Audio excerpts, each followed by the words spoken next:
hello, everyone out there in podcast land, and welcome back to MonsterCast here on the Front Row Network on NPR Illinois, the month where we get all things creepy and crawly. And we have an amazing conversation here with you today. We're welcoming two amazing, I'm going to say horror icons here, considering the amount of work you guys have done.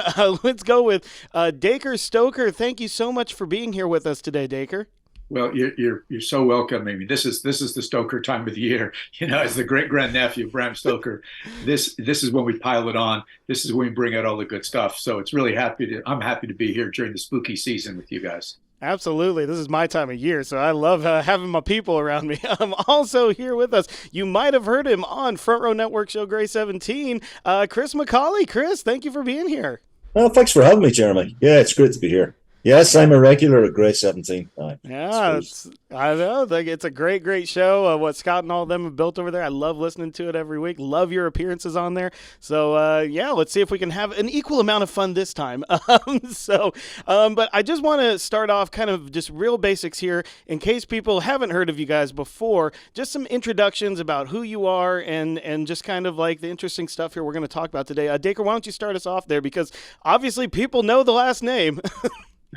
And you might know this yellow book over my shoulder, Dracula. So I'm Dacre Stoker. I'm an international best-selling author of a prequel and a sequel to Dracula, as well as lots of other works. Even before I got involved with Chris McAuley and the StokerVerse that we talk about, I've been delving into my great-granduncle Bram Stoker's life for about 15 years, finding all kinds of things he left behind because he didn't write an autobiography. He left us precious little information about him personally, but luckily, and I call it the sort of the treasure hunt around the world, I've been finding his notes for Dracula, typescript, a journal, lots of different letters, things in archives, public and private, to help me better understand Bram Stoker, his research and his writing of Dracula. And that is really what has helped me promote and protect him. He does have two great grandsons still alive, the Bram Stoker estate, which my wife and I help manage. And then we've kind of modernized all these things and moved with Chris McAuley into something called the StokerVerse, which I'm sure we'll get into in a few moments. Absolutely. I've got questions about StokerVerse and those notes because I'm fascinated by everything I've read there so far. But before that, Chris, let everybody know who you are and what you're all about. Yeah, so apart from the StokerVerse stuff, I'm known for writing for Terminator, Doctor Who, Star Wars, Star Trek now, and co-creating a science fiction universe with Claudia Christian for Babylon 5, and working with guys like Walter Koenig and William Shatner. Yeah, I've heard of some of those things. So that's an impressive list there, good sir. That is quite a laundry list of franchises there that you are involved in. But let's talk about the Stokerverse specifically here. So this is a pretty expansive thing here that I've seen that spans books, graphic novels, games, every kind of thing. So tell me, for either of you, actually both, I want to hear your thoughts, but how did Stokerverse get started? Like, what was the kind of nexus thought that got it going? Well, there was one in particular, and I'll leave that to Chris because it's a really cool story how he called me on something. But, just the bottom line is that, Bram Stoker's work is now 127 years old, and he wrote more than just Dracula. There's some horrors and thrillers and mystery and so on. And I've always been trying to figure out what else to do. I did write a prequel, I wrote a sequel, but when I met Chris, he kind of explained there's many other areas to get into. But I think Chris should actually introduce the first work that he called me up to seek my permission on, my acknowledgement, and it was great. And I say the rest is not downhill, not uphill, but just the rest is really exciting on how that was the genesis point and where we've gone from there. So Chris, go ahead with that cool space story. Yeah, it was quite a strange one. There was a friend of mine who wanted me to write a comic book script for an anthology. They were doing a sci-fi horror anthology. So I wrote this thing called Dracula, Lord of the Future. And, it's a standard thing. There's a Dracula gets kind of interred by a Weyland-Yutani style company. They put him up in a space station. They start torturing him. And they're wanting to drain him of his blood and use it for all sorts of medical experiments. And there's a moment there where he's kind of chained up in silver chains, and he's thinking back on all his various encounters he's had with humanity. And he thinks to himself, throughout my life, I've known such violence, but never this level of indignity. But anyway, he gets out and kills everybody. and it's particularly violent and gory. So I sent the Stoker estate the script and said, look, I'm somebody who's quite passionate about Bram Stoker. He's a fellow Irishman. I went to Trinity. I used to drink and eat under one of his pictures, along with other Irish writers. But if you don't want me to use Dracula in this way, that's fine. I'll just create another vampire. And then Dacre reached out. I think it was 5 hours later, and he said, "Do you want to chat on the phone?" And we started talking, and we realized that we could, start bringing Bram Stoker stories, originally the short stories, to graphic novel content. And the first one, the Virgin's Embrace, which is based on Bram's unfortunately entitled The Squaw, it came out, I think, a couple of months later. So yeah, it was the genesis of the StokerVerse idea. Yeah, and the whole idea, Jeremy, was, as Chris said, is identifying the other works that he had done and put them in different mediums so people could reconnect with them. And his short stories are good. And there was other things, that we'll get into, things that were taken out of the original novel, things that I found in the notes that it was like Chris's genius to say, okay, Dacre. And we have these like twice a day conversations. I'm in South Carolina, he's in Edmonton, what do you got now? And I'd give him this info, and he would I could just see the little cogs moving. Oh, we could use this here, because he's been doing these comics with these different guys. And, oh, what about this story? Well, here's a story that his mother told. Oh, we could do it here. So it's like I produce the goods, digging these things up. And Chris has got this way of saying, okay, this could go here, this could go here. And then we kind of create a thought, and then we do further brainstorming on all this. And he just takes it to incredible levels in all these different areas. As you said, RPGs, board games, there's a video game coming out, short stories, audio stories. It's pretty incredible. But the point is, we want to keep Bram's original Dracula back in the forefront. That's not the sparkly, kind of chick magnet. It is the horrifying guy that Bram created back in 1897, and back to that original dark figure. Let people reconnect with that and realize what they're up against with that true nature of evil. Yeah, absolutely. I love what you're saying there, because there does seem to be this movement now to go back to some of the original authors of horror and really kind of dig into their works to make things, Netflix just released the Poe anthology series, The Fall of the House of Usher, and that really isn't about that. It's about all of his works combined into one big thing. And so I love that you're keeping that alive with Bram Stoker, because obviously people know Dracula. It's one of the most iconic names of all time. But you're right, there are so many other stories and things like that. And you specifically go about saying that you went into the notes and really found all these kind of difference points about what made it into the novel and what didn't. And I'm fascinated to just get your thoughts there, and just kind of a big overview of that. How was it, what you found in those notes, and what was the big difference points that really kind of made the content of the StokerVerse here kind of start flying? There wasn't actually one specific point, and so I'll try to shorten it up for you, because it was sort of studying this thing over a few years, because it's like the novel Dracula. It's like a multi-layer sort of onion. But basically, it appeared to me when I dug into this that Bram actually had 4 different versions of the story in mind in the first 2 years of his research and writing. And as he started listing different characters, I mean, Chris and I have 4 sets of characters to work with. And of those characters that he started with, about 1/4 of those made it into the final novel. Also, the first 3 chapters were taken out of the typescript, and I've been able to find in the notes what they were. And then there's a different ending. There's also things that didn't come to fruition, like he never had room in the book to describe how Jonathan Harker actually escaped from the castle. In the book, the Count goes off with the 50 boxes of dirt, and the gypsies helping him. Next thing we know, Harker somehow ends up with the nuns in rehab, serious physical and mental rehab. Yeah. So those little things, I mean, in a way, luckily, because the book was awful long and they couldn't, I think the publisher said, cut it down. We have that to play with. That's our sandbox. And when we started looking at that, Chris's creativity, I think what we can do with this. And then there was one other cool thing just in source material. There was an Icelandic and Swedish version of Dracula found by other scholars who are friends of mine.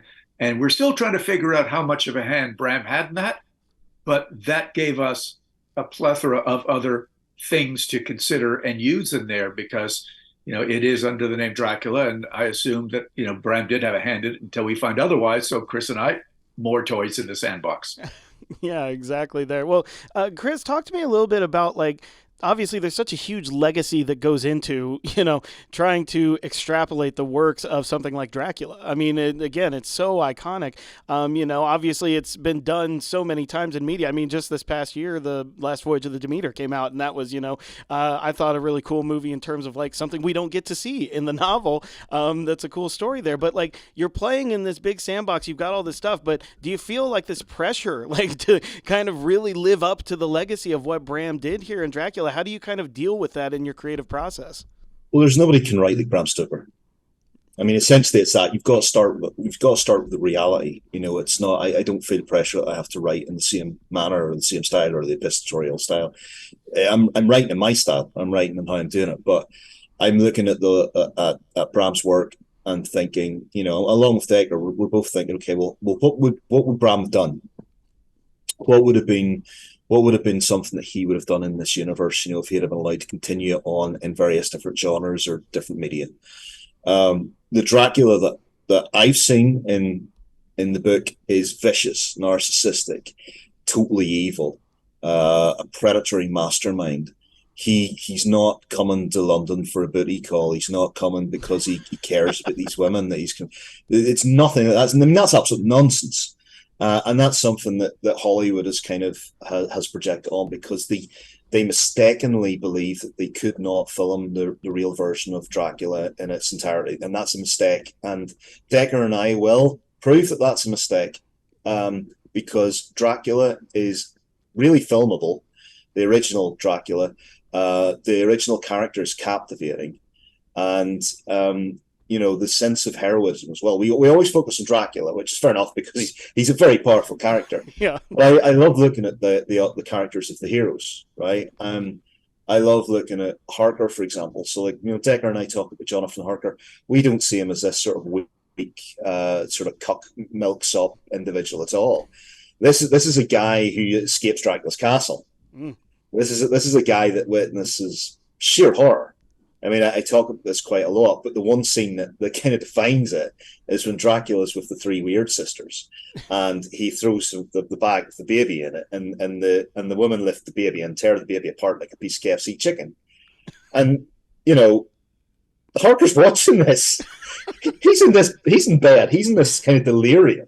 Yeah. With all these women that have been around him, and then this delirium, and now he's watching this, and then he hears the screams of the mother below, and she's banging on the door of the castle, and then Dracula sends the wolves to come and consume the mother. He's listening, he sees all this, but he doesn't go insane. What he does is he carefully formulates a plan how to escape, and he's very resourceful. So redressing that balance as well, and we have these remarkable characters like Quincy Morris. I mean, the guy was a frontiersman. He was, he was a real sort of traditional Western style heroic gentleman. I could see Val Kilmer playing him in a film. You could see that. You've got Van Helsing, who's the educated professor. There's a little bit of an ego in there as well, but he's a very learned man who has suffered a great deal at the hands of vampires. His wife was put into an asylum, and Dacre and I have kind of expanded a little bit about what happened to his wife and his family in some of our products. And then you have, I consider Lucy to be a hero. Yeah. I've written a piece recently that redresses the balance, that Lucy was not this like really sexual character, which she keeps getting portrayed as. There's one line in the book where Lucy talks about her suitors, and she says, out of frustration, why do I have to just pick one? And what she's doing is she's looking at each of the men as not just husband material, but material for fathers. And each of them are great. You've brilliant mind of Seward, you've got the adventurous nature of Quincy Morris, and you've got the nobility and the standing of Holmwood. And she looks at all of those and she just says that they're brilliant men, but eventually she chooses one. Now, what happens when she becomes a vampire is that, it's the mirror image of who she is in human life that comes out, but she still has the desire to be a mother, and you see that whenever she's taking the children. So Lucy in her human form, I see as a bit of a hero, because she tries to save herself and her mother. So those are the characters I love, and then all the other stuff that Dacre has sort of revealed to me, all the different other characters that you see in the games, things that Bram wants to put in. So for me, it's not necessarily a pressure to sort of write like Bram Stoker. For me, it's the embracing the legacy and the tradition of Bram's work, and trying to bring not just Dracula into it, because we do bring Jewel of Seven Stars and all Bram's other works into the StokerVerse. Yeah, absolutely. And I mean, it kind of feels, Dacre, like the way Chris describes it there, it kind of feels a little liberating, I would think, to be able to like take these characters that, don't, necessarily get all the play in the novel, and really just kind of extrapolate out on them. Is that kind of where your mindset was, like specifically when you were doing like the prequel and the sequel to the novel? Yeah, absolutely. The first one to start with, of course, is Dracula. He only appears in about 30% of the novel. Right. The rest of the time, he appears in the minds, the imagination, and the phobias of all the characters. So that gave us lots of room to play with, and I think that's why he's lasted over a century, because different writers, screenwriters, stage play writers, these guys can all do different things, give personalities, and so on. Some I like, some I don't like. But then just as you said, Jeremy, you've got lots of other fodder. I know. And I'm convinced that Bram Stoker himself appears in Jonathan Harker, the young solicitor, that as Bram had been called to the bar, practiced law, but not officially. I know that Dr. Seward is very much like Bram's older brother Thornley. And I know that, the women in the movie, in the book and the movies look a lot like Bram's mother and his sister. So that's what I did with J.D. Barker in the prequel is have these models of real people that I've found their letters, found communication between them, what other people have said about them, and characterize them as the real people that they are, and kind of just fluff out the little bits and pieces that we came to know them in the novel. That's awesome. That's awesome. And I want to see that trend continuing. These iconic pieces of literature, of our pop culture, of our history, extrapolate out. There's bigger stories to tell there. And that's why I'm really stoked about what you guys are doing. But there's more coming out. I want to hear a little bit before we run out of time here about stuff that is coming from the StokerVerse. So Chris, I believe there's a video game coming out. Can you tell me anything about that? Yeah, the first video game in the StokerVerse is Metroidvania. So if you ever played Castlevania Symphony of the Night, it's like that. Nice. It's sort of like that, And we start off with Jonathan Harker escaping the castle and all the bits and pieces that are going on there. You're going to level up. You have XP. You've got various weapons. It's going to be on Steam, PS4, Xbox, and we also have a limited edition Game Boy Advance cartridges, Mega Drive cartridges, and Super Nintendo cartridges coming. Oh my gosh! So yeah, it's a great project. Spacebot Interactive has been developing it. They've been sitting with me this morning, and we've been going through the music, and we will have a playable demo ready in 5 days' time. So on the 25th of October, we will have a half a level playable demo that folks can play. I think it's coming out on Steam for that playable demo. So that's the first video game of the StokerVerse. And we got to tell them, Chris, about the Zoop campaign for Dracula Return #2. Look at this. That's next question. Yes, go for it. Look, it's the ESP working. It is. Jeremy. We are connected. So I'll jump out. You can see I'm holding up #1. There's a couple of different covers for this, but this was the first effort. Chris and I went through with artists Chris Gary, Matt Sophie from Scratch Comics. And #2, Dracula Return. But now we know, spoiler alert, he has returned. But now he's actually in London, and unbeknownst to the band of heroes who are left and other folks, he's up to no good. And Chris will tell you in a moment as much as he's allowed to tell you, because our Shane Chesby, our publisher, said, guys, tell enough to get people to go to Zoop and sign up and support, but don't spoil it for them. So, Chris, can you tell them about some of the new characters that we've inserted in that are in Bram Stoker's universe from the time he was writing Dracula? We think that's very important to kind of keep that part alive, too. Yeah, so we've released a few images of Carmilla, So we've got this character Carmilla, who's kind of a callback to another Irish writer, Sheridan Fanney, who I think was 26 years before Dracula was actually written. He had brought out his vampire story, and it's a LGBT friendly story about a lesbian vampire. And what we've done is we've taken that character and brought her into the StokerVerse. So she's definitely up to no good.